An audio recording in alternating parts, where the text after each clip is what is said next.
Wodan versus Wotan. What's the difference?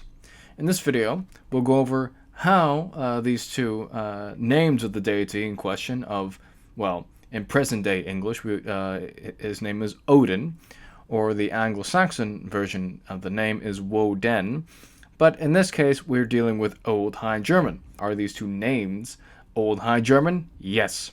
And how's that the case? Well, in this video, we're going to go into that. How that's the case, what's really the difference between the two, how are these differences, how is that this difference there, how did this come to be? Well, all will be explained in this video. Now, Wodan is an older spelling, and we find it in the second Merseburg charm from the 9th century. As it says here, we have Wodan. All right. And for those of you wondering why are the two U's there, well, this was during a time when two U's would represent a double U. Get it? Two U's, double U. Right, okay. To go a little deeper, how do we know that Wodan is an older spelling, even though the text from the second Merseburg charm is from the 9th century? Well, here in the Nordendorf fibulae, which is an artifact that was found, and it has an inscription on it. Roughly dates from the 6th century to the 7th century, and here we have Wodan. Proof that most definitely, in the case of Old High German, Wodan is definitely an older spelling. But afterwards, what happened during this time was something called the High German consonant shift, and particularly in relation to this video, the D turned into a T, right? And this occurred in the 8th and 9th century.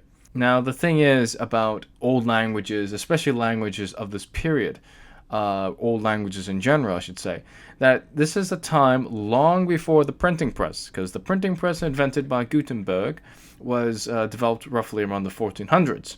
Having said this, so the idea of standardized spelling is a much later thing. Going back to this W, as you can see here underlined here, and how a lot of grammarians or people write about Old High German or old Germanic languages in general, there are things called normalized spellings, and the W is one of those examples. All right, so that's something to bear in mind. So normalized spellings and the idea of standardization is a much more later development. All right. So in the context of the of Old High German here and Wodan or Wotan, that the D in Wodan turned into a T in the 8th and 9th century. This wasn't the case everywhere. In some places they would have it, some places they won't have it. Again, it would depend on where specifically. In Germany or in Austria or wherever German is spoken, right? So that's something to bear in mind because and again, this is not it's not like, oh, this happened and everyone that spoke German, they all made this change. No, I mean, some people did, some people didn't, and whatnot, and this is reflected through dialects today in any language, really. This could be said for English dialects, that why some dialects preserve older spellings or older sounds as opposed to other dialects which they've changed over time, right? So anyway, I'm a little ranting on, but let's move on. So here we have the attested Wotan in the Corpus Traditionum Fuldensium, and this is from the year 819.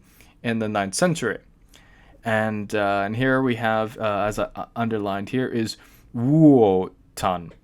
Okay, the thing is with a lot of these older texts, especially when they're written by monks and obviously these monks or the scribes, whatnot, they would first write in Latin, right, and they would Latinize Germanic names and whatnot, and that's why it says a V there.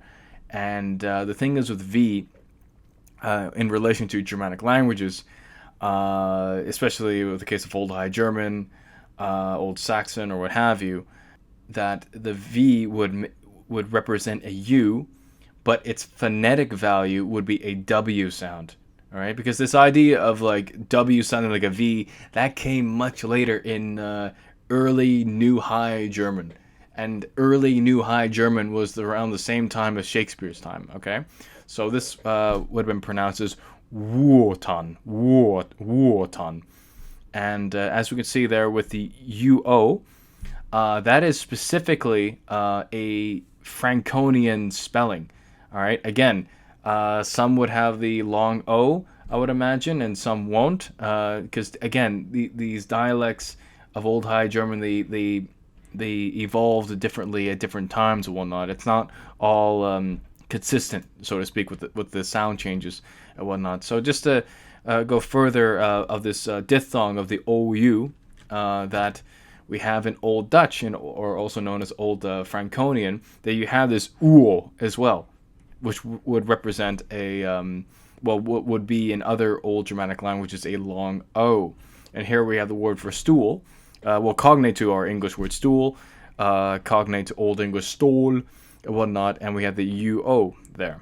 All right, and here we have the Old High German example. Specifically, we're looking at East Franconian, and we have gut, which means good, and we have the Old English, Old Saxon, and Old Frisian cognate of god, right? And Old High German, East Franconian dialect, gut.